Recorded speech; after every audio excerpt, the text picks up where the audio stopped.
nti Yesu di ye bebusem de kyereye nti owie no nasema ode ka de to ho man ewo Tesalonikafo nwoma edin kan etinum ni nchichemu a eye edunson no oka asem ye de ewo ho de kyereye efa okristo ni ene pa ene yasede eni esu a etwase yenya nti Yesu di ye bebu nsem owie no asem a oka de kyereye ni Tesalonikafo nwoma edin kan etinum nchemu eye edu enson Tesalonikafo nwoma edin kan etinum ntichemu a eye edu enson no shokonkron de mayen say. Okay. Already asem de mayen say. 1 Thessalonica chapter 5 verse 17. I say munya in paiboda. Amen. Amen. Wasi maye nya in paiboda. Ohwe sa bebusem na Yesu ye o. Luka umeche ye edu enwo twini mo ye baako ekona. Osi obadi si nusu saa osi nusu saa osi utemuani nusu saa ewia anopa enwumre ewia anopa ewia anopa enwumre saa ekopemra efu utemuani nenu masem na oka ne se obayi tete ne dodo ndi saa na tie dia obesore ne wobu aten ama ne wenye na asumdue nti ekọ na wie no Yesu se ye mompa ye daa wa abra ye mre ho si ye mompa ye daa wa abra ye mre ho nti ye to aso no ama ye kwan emie hu ni se ewo se ye Kristofo ye bom paye da enti ebra ye bom paye na wa kire se enya mpaye bofuyi ni ye mom paye da wa bra ye mre ho no ye nhwe eye afutu se mi osade mai awo hibufo nwoma no etie ye nan njichemu a eye edu ensia no na onhwe ye nhwe kwan a onyankopon nam na dum so de ekire yen kwan a etwase ye de ben onyankopon no nso hu ni se ne man ye na ebisadie yi na wotime yi anu aman se na twokonkron ndi maye Hebrews chapter 4 verse 16 enti momma yemfa nam mra adom ahenwa no enim osi yemfa enam emra otumfo nyankopon na dom akonwa na de enim na yenyamobrohu. That is it. Na me yenyamobrohu na firi otumfo nyankopon nche na yehunu adom sa osi adum na yehunu no enu na ewo se osi yemfa nam ye na yemra nenim na me yetimi nya saa ni mobrohu no ko na ebre a esim aboayen. Amen. Amen. Nti onso am ya tia se osi ebre a esem no etimi aboayen ye obre bi a efata se si ni nyankopon edi nkita ho na yetu anamon na dani de nyina no ye di adresede ene enkotosre eko nyankopon anim na eno no ene ya akwama me etimi hunu obonsam ni mfidie ne nhyehyeye na kwan ene kwan nam so ebetimi edi ne sunkunim bra mpo ye di kukudro ene nam ye ede kọ adoma konwa nanim no eboayem bibiri am yetimi nya hoden ama mpo abrabu bia ye bobi enam so a esu no enkunimdie na esu niso no eye den no onyankopon nam na dom so etimi aboa yen ama Yesu etimi edi so sa pepepe yenko afisofo nwoma na etimi ensa ni nchichemu a eye edu mienu kopem eye edu nan no ne enhwe as onu adofo Paul so afutu a osa si subiem ede ka kire osesey Ephesians chapter 3 verse 12 to 14 ose ni mu na ye nam ne ho gidie so anya nam ye ne kwan. Yes, wose wo me yate sese enam Kristo so ni mu ene etimi enam so enya de a nam ye enam eye ne kwan ene ne kwan ahotosuom de dia ho wose wo me yate sese obi ntimi nko agya ne nkyɛn agye so nam ne so ana si enam ni mu so ene me enya de ahotoso etimi kukoye nim ko mai enti me sese mompa aba mema ne a ose mompa aba mama ne a mo nti mihunu ose mompa aba enam amane a Paul oyeden ohun enmuaye ohun maye ni nti no enimu nyam ni mu enimu nyam ni mu ye nti na mede me nkotodwe me koto eja. Amen. Amen. Osi gwenti ena odi ni nkotodwe ni nankruma anim ede koto eja Paul ja nhweso amaye nti ebre ye egidifuyi wakode wonsiyo wahotoso ene wonam ye ne kukuduro ni nyina no ene mpaebo na mpaebɔ no so no wa me yehu ne sɛ untimi entra asase so enyi mpaebɔ nto nkyɛn ma untimi yenkunimdifo obonsam so da enti egidifo ne trans ni nyinaa no ɔmo amfa mpaebɔ ni agro ɔmo yire ɔmo ho ensiyo ene nam yemu epim ekɔ ɔmo anim am yehu ne sɛ wukɔti mpaebɔ a wa hoɔden ene utumi a wosu a onzi enhwɛ odifo Daniel onim dia mpaye ye onim dia mpaye tumi ewom onim dia mpaye enam so onya nkitahudie firi Nyankopɔn nkyɛn na ebuebue ɔsoro mfansi bi ma no a enka utum sɛ nke ne kɔte bia bi mu a enka ne nkwa na no ɔyɛ kɔ hwere yɛnhwɛ fancy Daniel chapter 6 verse 10 ne yɛnhwɛ nhyehyɛ a Daniel yɛ maa no na setra a ɔba asase so no ne nkwa na ɔbɛtra asase so no awɔ empire a ne ehia man Daniel chapter 6 verse 10 sɛ na twɛ ndi mae Daniel chapter 6 verse 10 ase na Daniel te sɛ wakukyire atwere no ɔkɔni fie nsena na banso dan mu mpoma nti wohwɛ nsɛm a yɛnua yi kan a ɛwɔ Daniel chapter 6 verse 10 na wodi fie soro ɔba ɔmo bɔ Daniel ho pɔ Daniel nukuredie ne nsiyo ne ntutuye pa ene na hofama no wo ma Nyankopɔn nti no ɛyɛ anim kama wona na oni ɔmo wɔ aban mu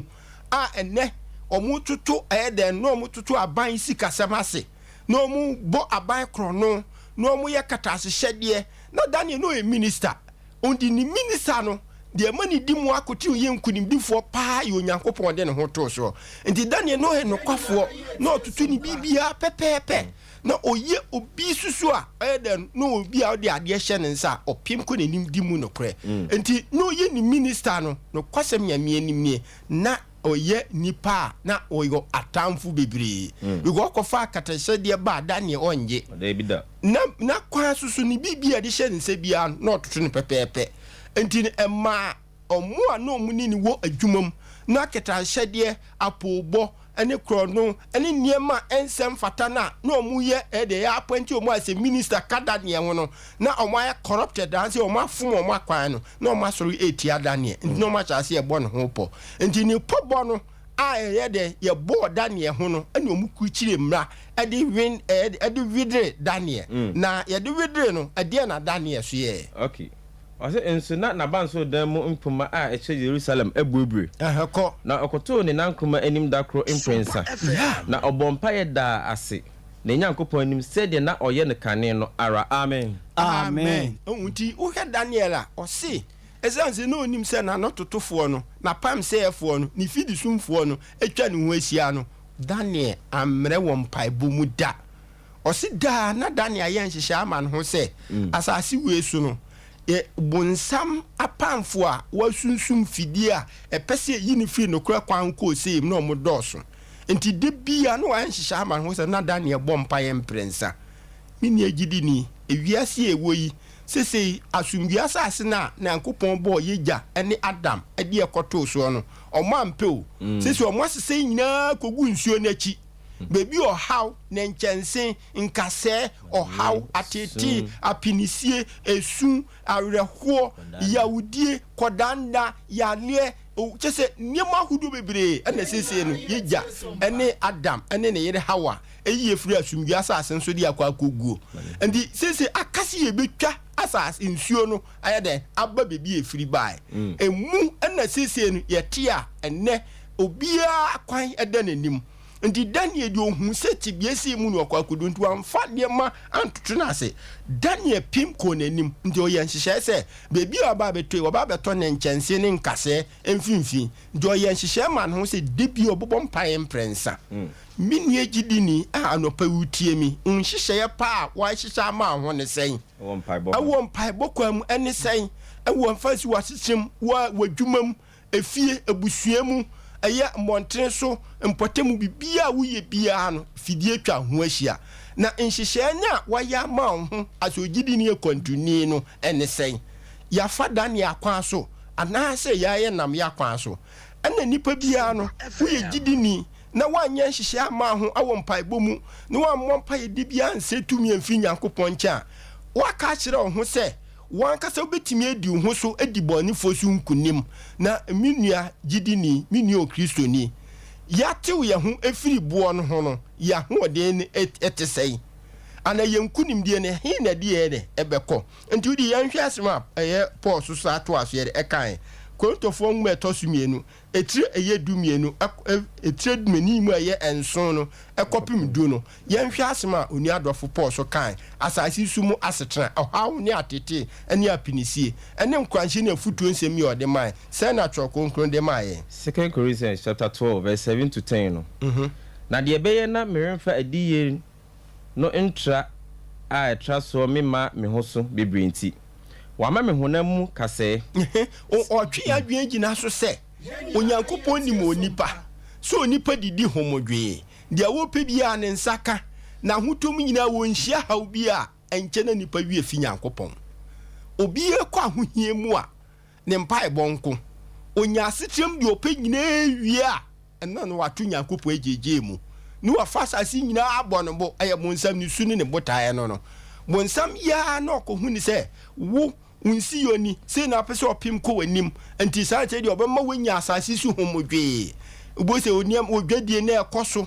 wadwuma na ekoso wawaliem na anigi aba umofremu na anigi aba ni wo mu obu ani eguso se onyankopon tumfo no ene wo se ye dan no a oyesre nyansa ni nimde firi nche a obema ya kwankyere betim de atoto niema na efini aton ehu nyina ama bonsam efi ye mompaye ye dan no anse ada yes so na asi asore bebi enam bia no anse chese enam saa minu agidi ni minu akristo ni asase a yetisue enche ni wura abege asase no asase yetisue bonsam atunsun fidi awudo bebre adi ni papipian kuma ko seyemu bonsam ne buta nyina ne se o ma anya mpa ebofo ne buta nyina ne se wo be sori pehwam ne wa dwene wasetra asase su ho niema ene ne hu na hote ene ne ene ne homodwe anase bia se be trasi jojo na ye ho betoye na ye yasetre nyina mu no ye be yi nyankopon asi nkyɛn Yesu Paul ene gidifo ne mo anyesa ndi Paul de okan se o se onyankopon egya ne kase bi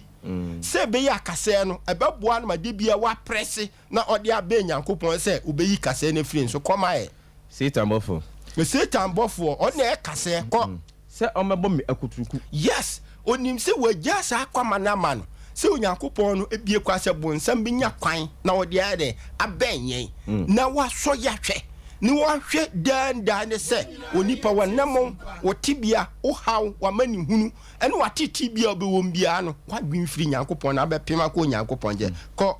na mama me ho so yes ko ye ntimi se wade impress say emfiri me so very good one say Daniel na obompa ye mprensa no kre na Paulus na obompa ye say o se wade impress say emfiri me so o se ewurade mprensa ntide bia no na Paul egu nyankopon so opetumi ni ahoden a obetimi edi bonsam a obonu kuturuku ni sunkunim minu akidi ni so hweba yenhwe nsem esisi wi asetrem ni abrabom so hwe ni mu ne ye kansa nkese so hwe ni mu ne nam ye de ye paw ye gidie so hwe ni mu no mu na enam so empomi ye toa so ye bone ne mo kra chen de ye ba Paul de o se eno ne ye kase eno ne ye kwan abonsam nyame ama ne kwan a de bia no opese oboye kuturuku a ebema yeso ye ho ade ho so a yeso ebeba nyankopon de Paul so se o se na obom pa ye mprensa enti minu agidi ni asase ye tesu a nenchense ne nkase ache su man se pesi ye di bonsam kuturuku ne nenchense ne nkase su ne nenchense ne nkase ni su nkunimu a eni kwase ye tu mpaibo ejeje mu obi o Kristo ni nkunimdifo bi a abetra asase so na ni din e wotwo kunkunu mu na yensen na ho ne ne kotu bi akan no bi ni ho de mpaibo dia no bi abompa ye mprensa obi abom onsi Daniel sin de na oyo no da no bompa ye mprensa Apostle Amiati asese osno bompa ye mprensa na woda kra mprensa ne bompa ye ye ne ye sori ye no anse ya sori ye bafie no anse ya bafie de suo mu kra no ye mfa ye ho nche nyamensa bebie ye kwakudu kra mfa ye ho nche nyamensa nti ye to so hwe mu kra me ye hunu to asomae o sei ankro no na o sei me sei maadum dos mawo na metumi wie peye wo meye mu ko enti media ni je pi me hoahoa me ho wo me mreye ho mum na Kristo ahoɔden abetena me so yes and wo se ne mreye na kuturuku na wo bɔ no bo mpa ye mprensan o se ho ahoɔden e ba ne so Kristo. Ɔsi Kristo na hoɔden na ba ne so. Kɔma ɛ. Kristo nti. Mani jimre mu. Yeah. Enim tiabuo mu. Yes, ɔsi abonsam kasa bi na oyi ba no. Ɔsɛmpa ni nti na nipa ebu na nim tia. Nipa kasa tia no. Adwuma kura no yakura ne agi na adwuma afiri ne nsam. Ne nukuredie nti no na ɔda afi ase. Ne nukuredie nti no ne ɛbɔ n'akyi ma. Ni nukuredie nti no ne ɛsopa sa na da ne ɛsofa so. Da ne nukuredie nti no sɛ ne po hye o hye sa bi pepepe. Ndi ɔse sa kasa na nyame bɔ ma kwan ɛma nkɔfoɔ ɛtata no ɛsopa no ɛyɛ de ɛdi na tem ɛyɛ niema hodo a ɛnsɛm fata wɔ ne gidie no nukuredie mu nti no ɔse na man Kristo ahoɔden nti na ma ne ni gye ɛma nya more confidence say yes ɔpem kɔ n'anim minua Paul se mi da so Kristo ni a Mr. So de nipa ni a menye Kristo akoa nyamesom no enya akrokro nyamesom no de bia me batra meka nyamesom be bia wiase ne tibia koduru be bia bone apem akwa koduru no eya de bia oyigidi ni a ese o mampa ibom ekosoro eya kuturuku abonsam kuturuku na adoso awade akoa komaye ahokyeremu osi ahokyere otaimu yes once Paul nyame 17 otimi kwa ahokyere mu oye emfasi ohwe ni age na odui ni degree na wo boy na fafuo nyina fuma wiase japade na opese omuni sesi omo ho ma asasi so no Paul de bi ni sika onya ni nyina na odwena foforo nkwa na ode ba afode enti na owo ahokyere mu ana die mu ko otaimu otai ahomtie mu ahomtie de hye na ahomtie because prison da enye obi da bre no nukredi na mapo ye de na kwa akoto nde ya ahomte sempa minu agidi ni ye ntra asase su ni mbise ho se ye ya akwahweni efie yete asori ye wom adwuma ye wom empresen ni ehia saa akwansidie ni saa akwan webi eni Kristo su nyina ye ba na ye nsembo ye Kristo su nyina ye tifia na ye ni fiefo nyina no esuba na oni ye ne honhom ni na ye ba ko nti ye ota ye nhia bi nti anyam su nyina no aye bisi basa koma ye bre ni nti efi say me ye mre a ena me ho ye den amen amen wo si ni mre ye mu no Kristo ahode ba ne so no si ni mre ye mu no ena ma ne ho ye den because onim say baby ya ho na beto no onim se Kristo na obefa ato no ho so no yediwe yeduamu na yediwe su be edua wuye akwa so nsi ni wura Yesu di no kura mieta no a onim ohaw ne amamre abebresa oba beto mu nti no wamfam paibo eni agro minu agidi ni bonsam ni abre o wo hwe niema ekoso asasi so moja tu hwiegu a eto moja hwiegu so awale se ya ekoso edwamammo a eti atese asasi no okenka eye fese aze anwan mu a ose asasi na edi abobo ose edi afin chese asasi na titi boni ni too much inu agidi ni ebra ade chi esa na nipa ede epim ko nanim na wonkwa so te na wo be wo wuo na nhyehyɛ pa ben ene eja atowa me ye Kristo som tebia Paul de ohu de da nanim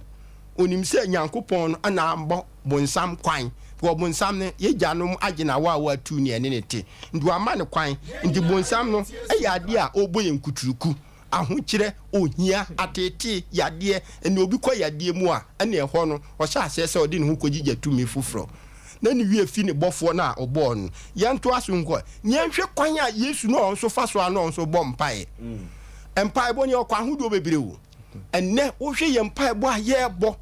ani mpo yɛ ni a yɛ da ne di esan sɛ hibufo nwoma na me ate ase sɛ Onyankopɔn abie kwan amaye si yɛmfa kokoduro ma n'anim na sɛ kokoduro na yɛde ba n'anim ne yɛnhwɛ adwa ne ahantan yɛntwɛ si ne yɛ bie yɛ da ne di awɔ mpae bɔ mu ne yɛtoto yɛ nsa na ye kasaka ni firi kotwi ni e bobrema che se ebuo ni ani die bia anim na yenhwe Yesu asasi so ani obedi nedi Luke chapter 22 verse number 41 ni yenhwe kwan a Yesu okire kwan asaso a efaso a ewo se yetimi ko Nyankopon ho anim awompaibum tronde mayensen Luke chapter 22 verse 41 na otwen ho firi won chen be se de woto obo a ebeto no okoto ni nan animbo mpaye amen amen o se okoto ni nankruma anim na okoto mra no ni nesuafo no ede ewo ho otwi ne ho firi won nkyɛn otwi ne ho afiri won nkyɛn be se de wato bo a ebeto no yes asebi wato bo bebi a wato bo a bebi a wa di betim be kwa akoto no ɛna ɔso ɔkɔyɛ dɛ okoto ni nan anim bo mpaye okoto ni nankruma anim ɛbɔ mpaye minua empire ndram yi chase no medi madisuani tifi no say eniye pa ye fa so de bompaye proper attitude ye woniye bibire ho no mu a ye dwe ahantan enimtiabuo enidie bie nim a chese wo hwa enne akwama nyame dia ma se enam kristo so ni etimi ko aduma kunwe nanim okukuduro so no agya ahantan ne dwe abofo akonkonfo mpo a enye bone da na ompo ni gire onyankopɔ anim no menua de na omoye nhwe papa nanim omontimi nhwe egya nanim koto sɔre no omokoto sɔre ye wiane ana you do kinka di sem etre nine na etre na no obekira abofo ne ne ye kwa fa so omde ko onyankopɔ anim ene wie nipa de seni bɔne ahye ye ma na ye wo ya adamase na hwe ne ye ne esuba ne ano kasa bi egina onyankopɔ anim sa so di bisa na asem bɔ mpae chese ahom tesem kra mbrase bie nim dwane ahantan ko a na wa yem bi se ho se de ono kra wotumi ono no kra bɔ wo me no free soro kra baaye no ɔkɔ egya ne nkyɛn no de ne bisa de akwa ni ye bɛn no de kɔ nanim wasi kɔ na ho brase ni nan kuruma ni obu kotodwe obi bu nkotodwe a na se nyina ne se obre ne ho ase na ne nsa eden eda ne nsa yem ne wasrɛ se na daworoma empo mre okodu gesemani tuom ho kra no ye tie ni nsɛm na ɔka no obu nkotodwe no owie kra asɛm ne ye de ɔsa da fam asa de kyerɛ no ahobrase a ede o kyerɛ wagya nanim se gya wadaworoma ebetimi a makuru enya de esa me honko but enya de ame de me pe ne mo pe na enya ho ene ye hwe aso dem pai bo ayebo ye hwe ni ya ye de ne di wo aso dem ye hwe ni ya ye de ne di wo abonten ye hwe ni ya ye de ne di wo ye dem minua gidi ni minua kristoni enti yesu so obegie obewuye egya ye hwe so si ye hwe na nam akini ade ye ndi na chi no ene ne ye kwan afa so nam so ni wo si yesu okonu nkotodwa anim ebo mpaye esre onyankopon ere nkyenya de yenhwe Peter so nhweso a ekire sampo osua yesu awo Acts chapter 9 verse number 20 no na yenhwe verse number 40 no na yenhwe nie a eye asomafo eye Peter enie a odanedi sampa onso so no yesu gya ne nhweso no ofa na kwan so ena obo mpaye na osre kwan wo no anakwan so asomafo nwuman etirem ko chiche mu aye eduanan na osesey Acts chapter 9 verse 40 no na Petro pam won nyina free adie no akoto ne nan anim sɔre na ɔdane n'ani kyerɛ amu no na ɔse Tabita sɔre na ɔte n'ani na ohun Petro ɔse na ohun Petro no ɔsɔre tena ase amen ohwe efese Peter so a enia Peter daniti Peter no yesu su animu baako Peter no wo su ni nia hudu bibiri wo ho ana udim so ohun Kristo na ano odene but obehu Kristo no ohwe Kristo na namo ene ne hwe so ene niema wogya na kire eye Kristo ni akwan na wo mu ne ni enguso oba bi na oye adoye no ye Kristo ni mapa mpo firi mu ene owuo be fante ya ahomti okro no mu nyina Peter ti na ye ne ya si di patri ni pasuo sei no in fact eni kwaso frasa susi a na nye Peter adwino tumi bi na she Peter na okasa na osi ye free Peter man call ye no amu nyina omo nyina pie okoto ne nan ni sorry odini koto dwe egu fom esre hwan otumfuo nyankopon owurade wadahoroma misra wabawa huni mobo na na adom won se eniya Peter di call ye no o kire ahobrase enne so aso dem niye di bisa de fi nyankopon nchen enuanom na asefoma areho na wo hwe obaba wapa na atale ehye no na no watu no gon emowire a eto amowire so etiwi ikunkun fan ayegu ni tiri so na ototo ne nsa ene ne naso saso awoni bofo anim abofo akunkunfo kra na enye bone da no okinka eye Isaiah chapter 6 a ose abofo no agina ebe onyankopon mo taba ye nsiensia omo de ba akutu omudi ba ko kata wo omudi ba ko so akata wo manim edi adanse ese omu okunkun ni bi anim omkura nya boni da ewia ne anadwo asem omuka nyina kronkron omu tuntum Nyankopɔn kronkron omu tuntum Nyankopɔn eno kwanti nkonko danche kra ye hwe empo no eye Yesu kra no oba edi ensem edi bre Yohani ewo asasi so edi enesi okinka eya Revelation chapter 1 na eya verse number 1-3 coming bana and answer 1 coming bana o say emra John ehu Yesu awo ne nyamisum akọ ne nyamtibia mu no o hedan o twahwe minu agidi ni yegina Onyankopɔn anim tutu yensa Onyankopɔn di ne nyamisu bae na John kura na watena sasi so abobrati ni mu no nukure mu no on ko twahwe ya ti ha yembo no ya toa ye monwe so ni akeka yen securities ya no kokọ eti egu yeti so ntale e hyeyen na mpo no ye nufu ya ye twa ya ta ye yi na wa mu na ye de cross asa atum finfin no ni ani esa gina asa atoto yensa inu agidi ni ye hia adwensa kira ye hia sesaye awo ye nyamsum mu entini empaibo no ewo akwankyere ne na kwan untimi mfa ba bia na hwe yemfa hie trim se wototo wano lipstick na wo hihye omawre na wo dress anyhow na bomb pan na wo se nyame etia wo boa o ye wa honhum mienu ne wo wiase enti se honhum ne pese wo to aso na awosuban boni mu no ade bia bebi se bia odba man ba wa adwe se Nyankopɔn na ede eyi mpa ebo na no ama nyame pe konkro ya abrabo opania ede kama wo de ento aso verse 20:36 ne mai na ba akosu mie 21 verse 5 ne mai 20:36 I say na okasa no okoto ne nan ko manim ne won nyina bo empire amen won se wasa kire foforo so o se okasa wie no aye na kasa no Paul na kasa no o se o wie no onu mu nyina bo empire kutu o mu nan kuruma anim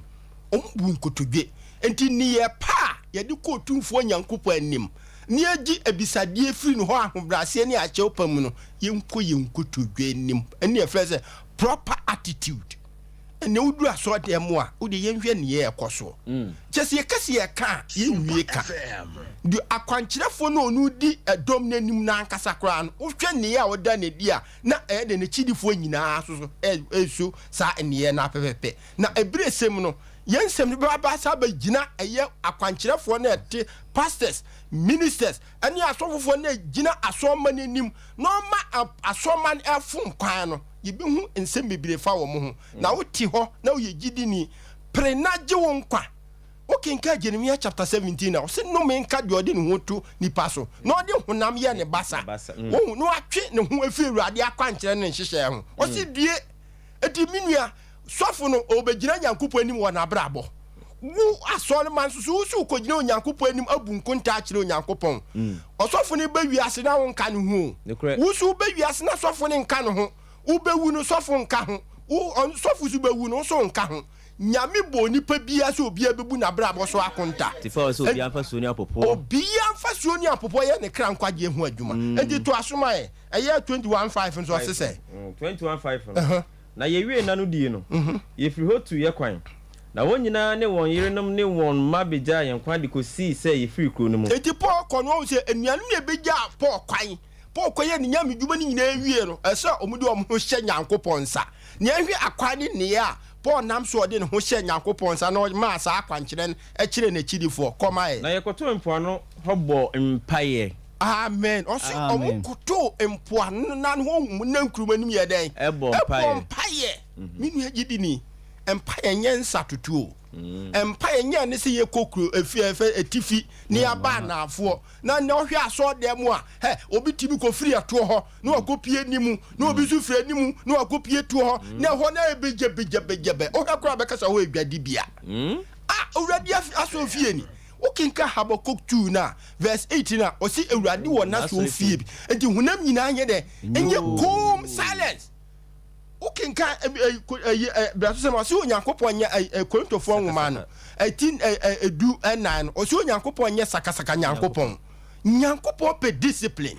ope quiet place ope bia yemfa enidie ne kunku ye ni obuo ene nhia na nyese ho be se dwadi bia na ye bompa ni nyina ye tuagum hey o minua kristoni Paul crowd kan o se ba to tibia tiza obi otwem ko onka se abobo adam ana minua nyamesom emma sebio ntete kwakura hu nyansa nyamesom amu bia na adwekura mu na hakura mu te nyamesom udi ye hwe anyansafo ene omo madwunu mu kron a omatwero bible na wusua bie na wo wusua so wadwen be yesai na so wadwen dan ne ye bie di say Paul kutu ni na Paul bunkutu ge bompae esre nyankopon ho ade Yesu na akase na edi na chinsu bo o sre ade free otumfo nyankopon nche no onso bunkutu ge Peter okosre ade sre free onyankopon je so ohunu mobo ne oba ya wowi mobo no wanso re nya antoto ne nan o onso bunkutu ge sre onyankopon se onyame hunu mobo na omoa no na ohu onpegya ayede tebitam free ni wuo mpa so so onyankopon ayede etie no ntuo ni nyina yensen na ho a onyankopon de kire na yempaibo no de ntie onyankopon tie ha na free o de ntie onyankopon kasa yempaibo no enru ba bia na enne yempaibo na kwesa ahoɔden bia de mo na ode wa ahoɔden be hyem kikikiki no ene mba onyankopon tie mpaibo yankenkan enyom oha ene eduasa nkono ni chemo ye baako ekopem enan no Psalm 139 verse 1 to 4 nyenhwe eniye ni esu a enam so a ogidi ni yempaibo no emma onyankopon gitum anase yempaibo no eye rejected koma ye chokonkon de maye Psalm 139 verse 1 to 4 no Erade uhwehwe mimu na uhume yes or draw attention say wo no once na wo move na wo ye wa gbe se opese odi wa bisade ko nyankopon nje wo wahwe omu hunu mu onimu adwene wo mu nyefi na kaka asam foforo a kire no de wa planning nyina wo nim na mpenti nkwaye ani dede ye ani chesa akonya badie ma de mo ye heye ko mai wo na wonim masetena ne me sorry uhunu ma adwene mu achirichiri twakunkun ni mayense o se onu na hunu ni die mu masetena mu na setrem here ne me sorry mu very good homeso who say po aye first David na kase o se onyankopon okoda wonim o sorry so wonim no adwene a wafa wonim no nti bibia wonim no edie biem no sa de to aso o se ohwehwe me nantim anamu a wotunde ho odie ni nyina bebia na akoko eko efase chinchini kopeme ne me namu ani ni namu nkoma wudie ne damu ni nyina na wonim akwa nyina mu yie yes asem ni nyina no he me nua gidi ni ya brebo a ye bo wasase su nyina onyankopon nim adwini bia ye adwini bia wonim ani anamu bia ye tu bia wonim enye foforo wonanim o akwan a wode kire to asomae enan no na asem biere ni me katrema so gide wonim very good gide wo Erade wonim ni nyina no yes etu won se ha no o me ate asese yi se yenko yenkutu dwa nim kra no dia wo plan se o pese o ye de o ka nyina no o ye de wonim ni nyina enye di dasem dabi de ne sei SOMPA FM de ne sei ya wo plan se o wase o ka ye sa hye kra se o se ya namo a yetu nyina da mu nyina wonim ye da yen katra so oni enim o so no ye so nso onim nti emu di ahin ne edi de pese efe ne ye ko ka kire nyankopon wonim de pese ye ka na emu di ahin na empu ye pese chi se edi dede hey anti ne nyankopon hu se ye wo trouble we mu nyankopon sa onye sa nyankopon enye sakasaka nyankopon enyame a wode wo hoto no so na afa na kwa so a umbie wa no kwa no onim de wo hia onti ye hwe ekwan bi mu a eye enyom no ode James no de maya James o si wenti ni nyankopon tie mpa ibo no koma ye James chapter 4 verse number 1 to 3 no chokonkon ni de maya nsei o ma ye hunu anyema hodo a onyankopon no am ye hu ne says ye nam sa kwan we su a asem bi nu a ye ka onu nyankopon otie James chapter 4 verse 1 to 3 o say ehe na osane okon a ewo memu no free ko basa asem na oka obu o konyankopon anim a adwen no ewo niema hudu bebre so komae emfemu akono a ene mo honam akwa no konumu ana wasi ya honam eden akwa a ene ede ene honhom ne eko because adwene ya de ko nyankopon anim no adwene no e wo niam ahodo pi so come aye mo kondo yes na munya nye de awu ye mu ake ko nyankopon anim ye tu na anim ana ye nsa aka do si yakoma nankase ye kondo se ye nsa beka so ye nye de ye nsa nka come aye mudi awu asem no wa boso no na mo ni bre asem ni awurade akwa ohomesomai o si ye di ewu die no ebi ya mi kese kwa hodo bebre so e ya danse kurumfo ye hye obi nipa mienu ntem tekra wo gem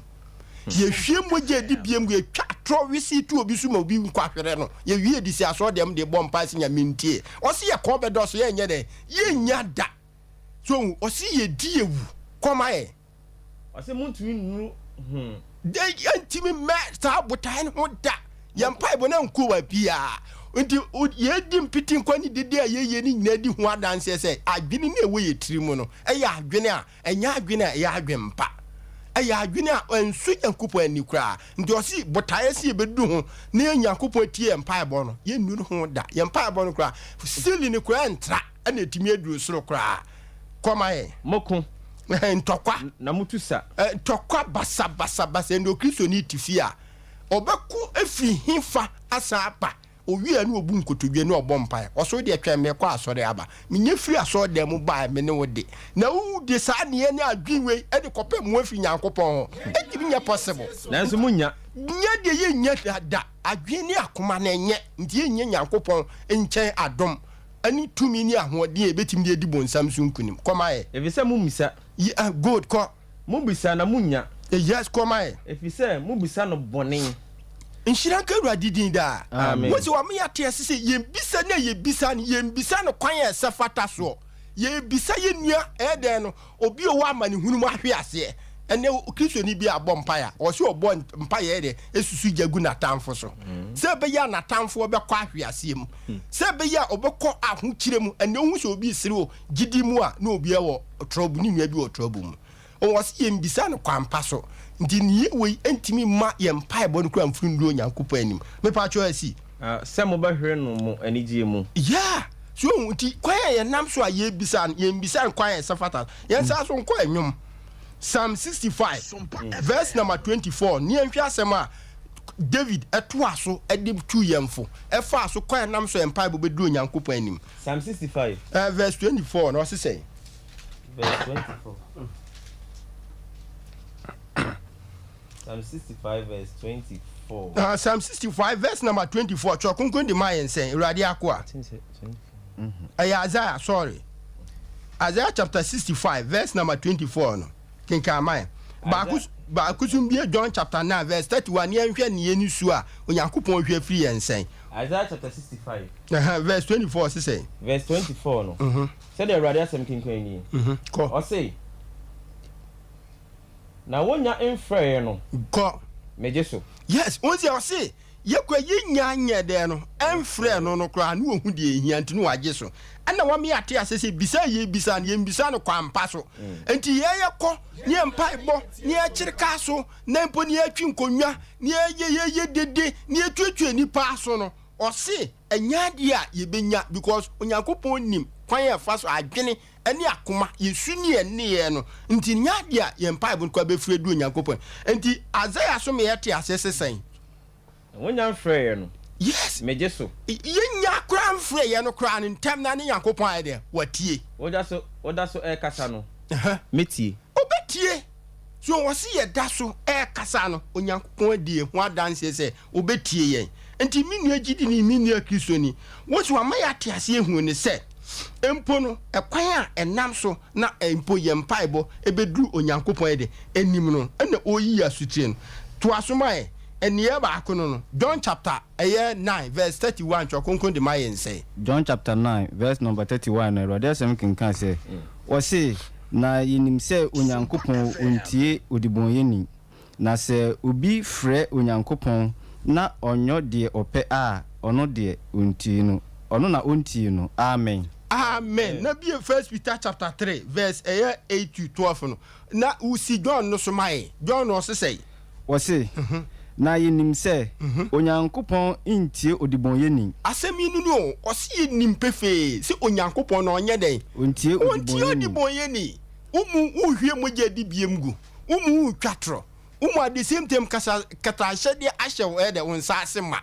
mi kese no woto awale so ugu adwamammo so awusiesi a yedisi asode mo no ye tibuadi ye dance ye se etu obi sintudua mo obi kura de kwa ahweasie mu ne edi bi se onyankopon osi yenim pefe se onyankopon ontie dibonye nimpaibo yesu no oba dibonyefo ba o but oba ye no ode nhihye to ho osi wutie me na onante masemu a mesusu meye dia wo so peso ayede ama ndi yesu wa mase nipa nto aso oboni mu oba beyi nipa firi boni mu ndi so hwe na namo ni ye ene ekwan yesu bebo ne bra na so fa so bisa na ene nam so awurade tie ma oboa mietimi firi eye emriyem yesu emu ene ewa nige ho a ebede mi yesu etie empaibo komae wase na se obi frɛ onyankopɔn na oyo de ope a ono na otie no amen wasem na na minua na wie ka no wase obi frɛ nyankopɔn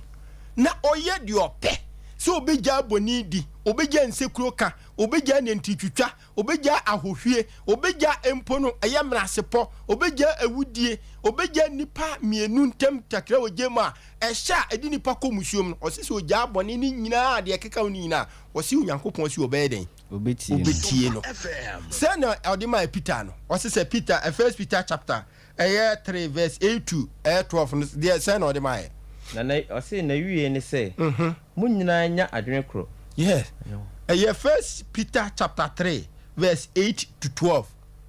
kinka komae na wiye ni say munyina nya adwene kro yes o hwesi nya adwene kro ko muhunu me mam ho ye hunu amane mama ye ho mono dom ho se enuanom osi ye gidifo a ye dodododɔ ye ho se enuanom because yesu kai osi eja ma wona wodi wona hye mensan wonye ba akoma wiasi na hu ni se omuye machidifo ko monwene ahobrase adwene yes osi adwene wosi eba yetu asi adwene ahobrase adwene ko momfa bone tua bone ka eni kwase wo gidi ni na so ko bompa se onyankopɔn tie wo mpa ebo nefo obi ayo bone wo su midi bone tua ne ka ukɔ ezo ana ukɔ hwe bone fa firefiri onyankopɔn kɔmae nso momfa oye ntie oye ka osi miemfa oyaw ai se obi aye wade na odi yaw asaso di bi tua ne ka na mo munhyira osi ye nhyira kɔmae ebi se yemu na wafrɛ mo egwenu mu na wafrɛ yen se mo magi nhyira yembegi nhyira mfiri adom akonwa nanim na de odɔ nkwa yes osi nipa odɔ nkwa na opese ohunu napa no ego ohunu de enipa no ma no nyi ne tɛkyerɛma mfiri bɔne mu asɛm no ohun tɛkyerɛma na yɛpɛsɛ yɛdi nya ka nsɛm kyerɛ yɛ bɔfoɔ na otie yɛ na ohyira yɛ no ɔse ma ne nyi ne tɛkyerɛma mfiri deɛ ho bɔne mu kɔma eni nano na anka na da asem anka nkontompo sam nyema ebesi mpaebo na no kwan na bobɔ so akyerɛ ɔse John ɔse yenim so onyankopɔn tie ni de diboye ni mpaebo na de oyi onyankopɔn apɛde nyame tie no ɔse yenyi ya no mfi na da asem kɔ manu nti bɔne na onye papa ɔse yenkyiri bɔne ne yenya papa manu hwehwɛ asomdwie na oni akyiri yes kɔma yɛ efisɛ awurade ani wɔn a wɔtene so yes na naso abue ama wɔn mpaebo yes na awurade ani sa wɔn a wɔbɔ bɔne yes so ɔse awurade naso abie ma hwan mo atrenefoɔ mpaebo na neni so sa hwan mo abɔnefoɔ menua yɛnti bia yɛwɔ mu ni one yɛnka no korɛ de tosu mienu yesasu ebo bra enhye nyankopon de animunyam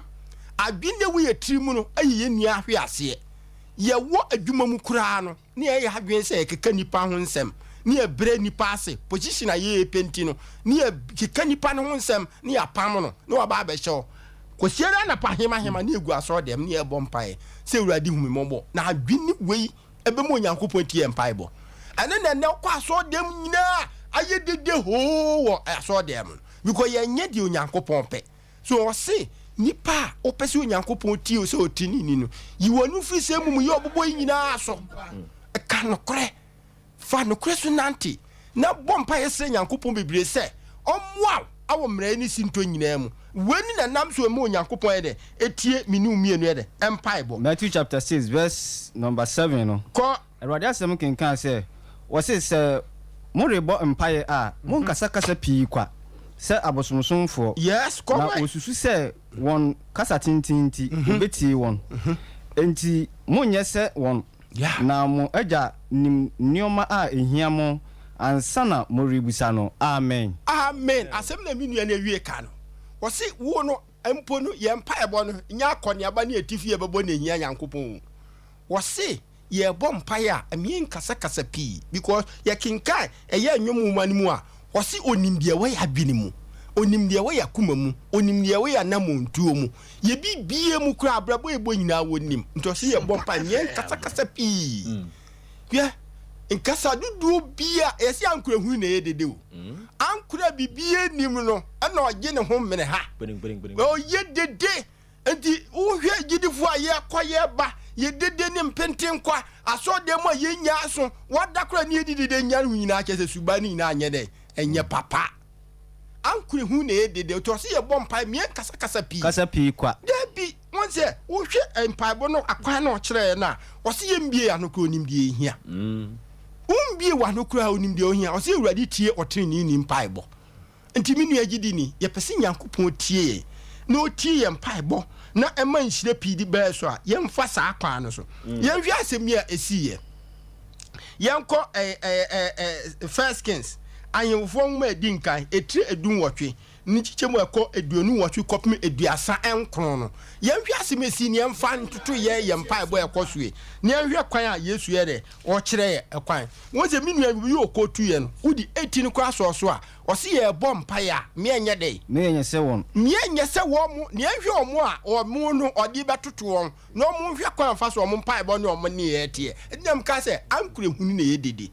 1 Kings chapter 18 verse number 28 to 39 ɔsi sɛ na ɔsi na wo de ne kɛse teateam na wo de nkrantɛ ne mpia bobɔ wɔn tuhume so mami bia ni kakra bebi a meka ho asɛmi ɛyɛ odiifoɔ ɛyɛ de Elia onipatrini ni Elia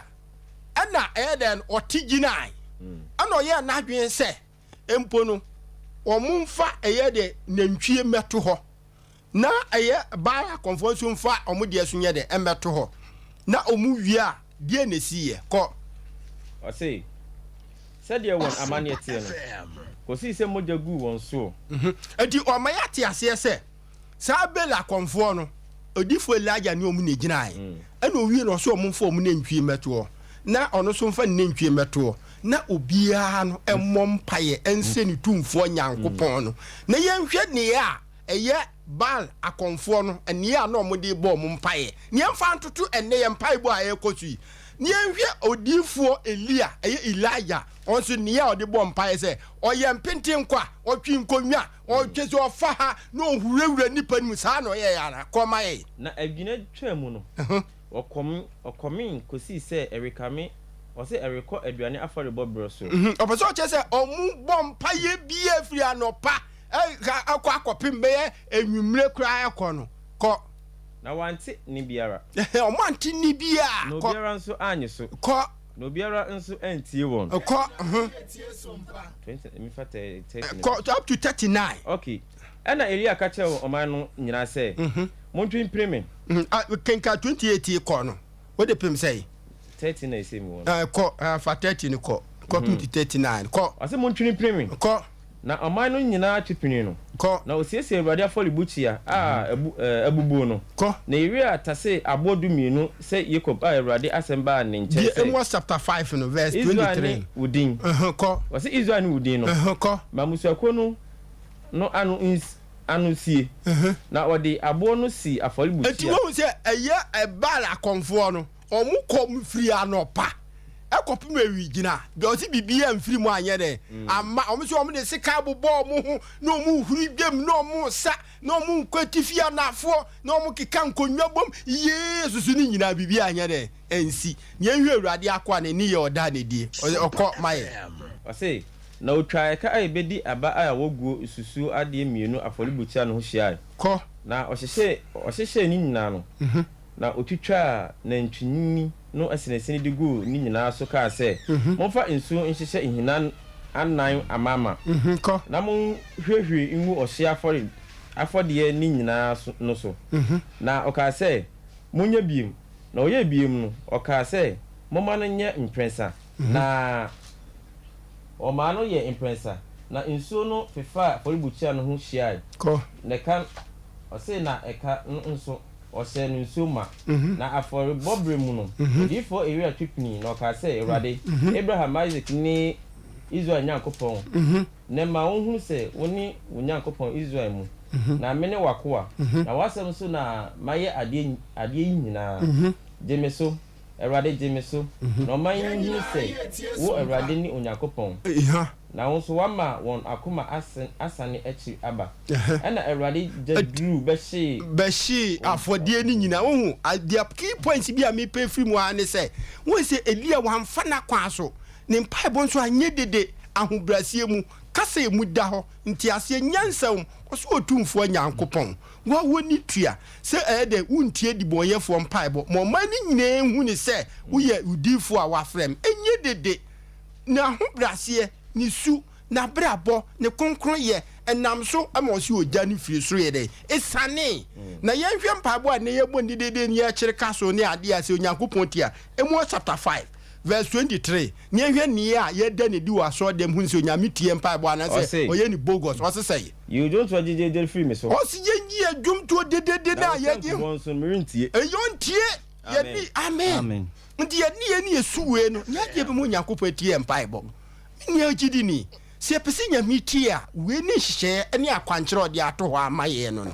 na de bia masema me kan se asopa uhwe encha asempate aso emu on asem kakra bi wura mu a o hya ase se ode be ye adwuma na se nipa aso no enya asopa na ya aso wiye no ode obeka se tibon koso ode obefa na obefa na Ewurade nko epe heaven we ya asem a onyankopon de maya no pe ndi ano pe ye damase nyankopon so ye de enhyiram ye telephone number ni 0533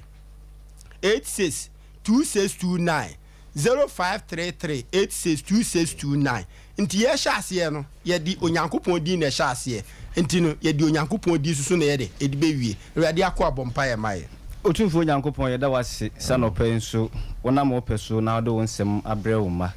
yesrawo se huyemobo na nka bra wona mo adom so de wonsem ba ya asemi ntimi okra bia mo adwuma yemfa mo brese fata wo ne sanche ne se opiese wiase nyina temufo a wo ma anyankwa wo anim yeda wase se wotie wadom nti amen amen